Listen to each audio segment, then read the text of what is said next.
do you want to? Damn, okay. I'm tired. Hey guys, welcome back to this channel. In today's video, we're going to talk about Couples money. How did we merge our money as a couple from dating to marry? So, if you are, I guess, thinking of getting married, or if you're a couple, Or even dating someone. even you not dating think someone, yeah, it's for long-term relationship. and you know that person there's like, I'm expecting I'm gonna get married with this person, or if you already have that mindset, I think one of the biggest obstacle to talk about, it would be money. Money. Yeah. Yeah, so that's what we found. It's actually kind of daunting talking about money, where I never ever opened up my finance. in any of our relationship, No. like in our previous partners, let's say, we don't talk about relationship, we don't talk about finance Yeah. side of it. Yeah. I never ever combine the money. So until He's the only one. yeah, so it's the same. Yeah. Same for both of us then. So, and I guess the reason I say this is because, I mean, when you're in your 20s, or when you're still single, young, and you're not thinking that long term aspect of it. But if you're already thinking of, okay, then I'm looking for that, the one, money is, I guess, the most important thing. From our research alone, I guess from what we hear, what we see in the media, and what we watch, bits and pieces, I guess when it comes to money, is one of the Main factors for a couple to separate or even divorce. Yeah. Because what we feel like, if you're not combining your money, or even just have a joint account to use it together, you're not working as a group. Because when you're a couple, you work as a group. In anything, if you work few people or few brains together, it's better than just one. Yeah. It's like same as money. So for us, it's like, okay, then if I open up the book to you, you're hoping that your partner, it will be there for you in the long term. I mean, if they, I guess if they hide from this side of I guess the relationship, Yeah.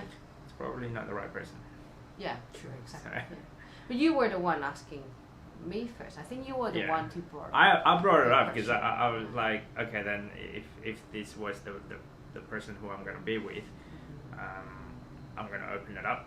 Yes. It's so daunting, it really is, but you get over it after a while, and now we even forget until we make this video, how did we all come about? Yeah, can't really remember. But yeah, just have to tell you guys how did we start that. You brought up the question, and then I think first question you have to tell them is how much debt you have. Yeah, so I guess the main part is that, like, if you are thinking long term, you kind of need to know, open up each other. Like, okay, then if you have a credit card, how many credit card it is, what's your limit on that credit card?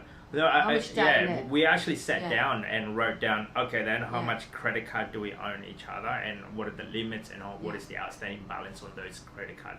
Not in a fluff, we actually write down like to the dollar. You lock into your statement, your bank account, and check in your statement. Yeah, so, and that way you understand each other's spending habit as well, how your finances work in a sense. Yeah.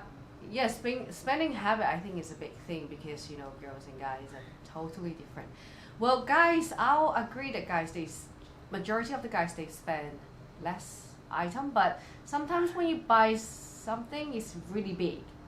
It's expensive, I must admit, like, right? when I buy something, it'd be like couple of $100 or $1,000, bang. Yeah. Whereas girls, is like increments of little things. Little things, and a lot of little things, or clothes or shoes. I used to have God knows how many pairs of shoes, and some of them they're not even been worn before. Still got a tag. Anyway, yes.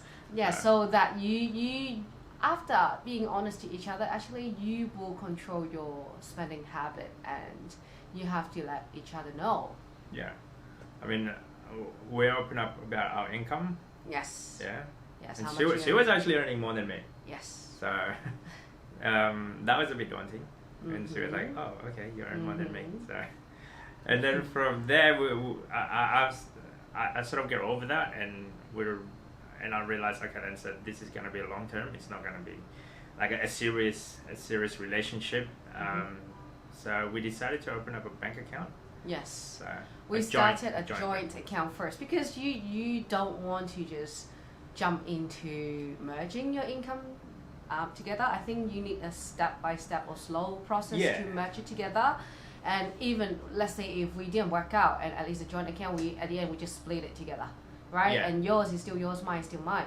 So what we've done, we opened our joint account, and we didn't really, I think some couples, they like to proportionally, let's say let's just example, let's say I do 2,000 a week, let's say, and you do 1,000 a week, let's say. Some couple, they like to do a proportion, maybe I'll put 10% or something of each. Yeah, 10% of each, yes. But what we've done, we just to fixed number. So what we done, we put open joint account, and then 200 each. $200 each. Yeah, per week. And then we use that money for our combined expenses. For example, when we go out, dinner. Going out for dinner. Yeah. And if there's any bill, this is, I guess, goes for anyone that is already living or thinking of living with the same like with your partner. Yeah. Because like rent goes in there. Yeah. Electricity bill. Yeah. What else is that? When we're going out, when there's someone's birthday coming up. So any social events, as well as anything that we do together. So and it helps, right? Not like you pay this time. Last time I paid $100, and this time your meal is only $20, and you're paying for it. Like, it's not fair. So when you have a joint account, I think will help you to reduce your argument about money. That's it. So I mean, you are gonna be there, I guess. You gotta be truthful to each other, I guess. The main part of it. Yeah. So first, I think we slowly increased the weekly money going in the joint account, because and then we had a goal. To purchase some investment property. Yeah, and then we increased in there, and then a year or two later, we decided to get engaged. And that phase was that when we got engaged, that's like when we also sit down and talk about, okay, then because she earned more than me, so her money goes to the saving account. Yes. And my money just all for the expenses on our living, everyday expenses, let's say. Yeah. So. And I think we didn't really have an individual account for my spending or your spending. We just use your account. Yeah. So we ended up that joint account becomes pretty much obsolete. Everything's just obsolete, and then we just go, all right, then your account, it just goes straight to the saving. By doing that alone, it helped us a lot, because we ended up buying a property within like 12 months or something. Yeah, I think so. We could save up. Yeah. We. But at the same time, I think it's because the fundamental is that both of us, we didn't have any debt, so we didn't have a credit card debt when we got married, or we didn't have a credit card debt. I had a mortgage. As a whole. Aside from a mortgage, so she bought an investment property first. Yeah. And before I met you. So, and but when we start our relationship, even on our wedding, we didn't take a loan. We prepaid everything. Yeah, we prefer to buy anything that we can afford with our current asset or our cash. Yeah. So, I mean, actually, the funny thing was, a couple of days ago, I actually listened to radio. Apparently, there's this myth that as a male, you have to spend 3 months of your wage just for an engagement ring. Something like that. Yeah. You didn't? I didn't even do that. So, I don't even know. I don't even wear it. So, we're married. We're not even wearing any rings. It's the other hand. There you go. So, the way I look at it is like, okay, so if you earn about $1,000 a week as a male, so if it's 3 months, so that's $12,000 on an engagement ring, where to me it's like on a ring that it's pretty. I don't know. Each to their own. If you like it, you can afford it. Both parties agree on. Yes, go for it. But not that what we. For us, I would save that money and put it on a deposit on a house. That's what. The thing is, we would like to buy asset because that increase in value. Correct. You're buying a ring, it just depreciates. Just like buying a car, it depreciates. Is it really? Yes. Okay. Gotcha. So like for us, like, okay, then on top of that $12,000, you could have gone on vacation long time in Yeah. you know, Yeah. we rather spend on experiences as well. Mm-hmm. So that's part of our spending habit. Mm-hmm. Sorry, it's a little bit out of track. But so we put a plan in place. I guess it's the goal. Yes. What is it Yeah. that you guys trying to do? What is it that you like? Do you want to buy a dream home? Yeah. Do you You're want gonna to raise a build family. it? Do you want to retire earlier? Yeah. Do you want to do something that you like and quit your 9 to 5 job or whatever you want? Everyone is different. Everyone's And different. our goal changes all the time too. Depends on your circumstances. So there's no set rule that you can do. But I think as a couple, you just need to start something small together first, and then if you think that the person's correct, and build bigger. Yeah. Because especially right now, after experiencing this lifestyle where one, we're not that stressed out when it comes to money. Yeah. You're able to not go back to work. Yeah. Well, we haven't gone back to work since our first 4 child was born. years. So, and it's a big obstacle.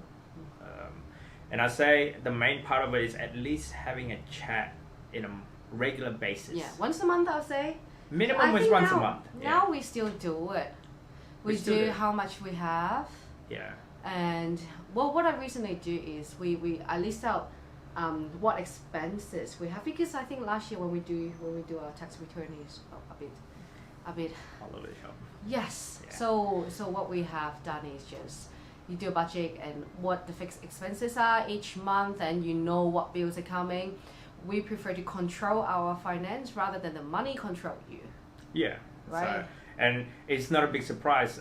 You know, for example, a car registration that just appeared, and a little bit shocking to me because I have to spend that money, but I realized, hang on, that's part of your budget. Yes. That's part of your, I guess, your emergency fund or something, or that's part of your expenses of having a car. Yeah. So, like that it used to be shocking every time I got a bill. So, because we weren't prepared for it. Oh yes. So, Yeah. but now we're a lot more conscious. Yeah, budgeting, I think, right?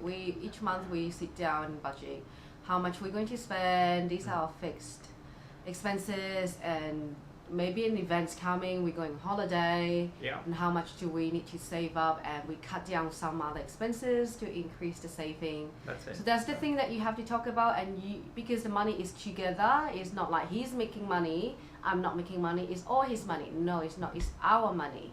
So, I mean, definitely opening up and actually having a chat, regular chat. Sometimes we talk more than once a month, Yeah. but whatever you guys comfortable. But Yeah. that's how we do it. Mhm. At the very minimum, we're doing it once a month, Yeah. or at least once every 2 weeks or so. Yeah, and I'm the one always tell you, okay, now how much saving we have, like, Yeah. and if our savings didn't go up much, and he always gets so stressful. Right? Well, the idea of it is like, okay, then you have your saving account. Your saving account should be growing as a couple. Yeah. You know, if it's not growing, that means there's a problem there. Or did we spend too much on something? Can we cut down on something? So Yes. as the week goes by, or every month, we always check up on our saving or where we at financially. And I think another thing is trust. It's really important. Yeah. Trust each other. We trust each other. Well, I trust you as everything. Yeah, kind of. But yeah, definitely having that trust, it's a big thing for us. Yes. Or maybe for some couple, they would like to have a separate account for your own spending. If you still cannot, you don't want to tell them. Maybe a present. For example, some people, they like to buy present, right? A gift present. Maybe each week I'll put $10 aside, and if it's your birthday, and I'll buy something surprise for you. But it's not for us. We don't like. No. But if you give present, yeah, then maybe it may work out, right? Cool. Any others? That's I it, think it's pretty good. Like, just talk to each other. Yeah. Like, I think relationship, everything is just communication. If you don't talk to each other, you That's don't the understand. main part. I think the main part is actually the communication.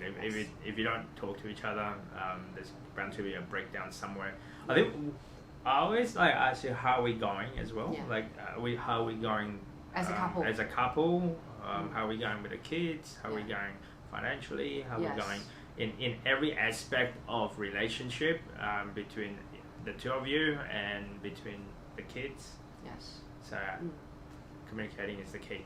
Yeah. Let's try. Let us know what method did you use when you combine your income, or why, or if you are considering, what are the obstacles you may have. Yeah, write it down in the comment below. Like if we've probably gone through it. If we can answer them, we answer it for you. Yes. But if we don't, then we'll scratch our head. Anyway, see you guys next time. See you later, guys. Bye. Bye.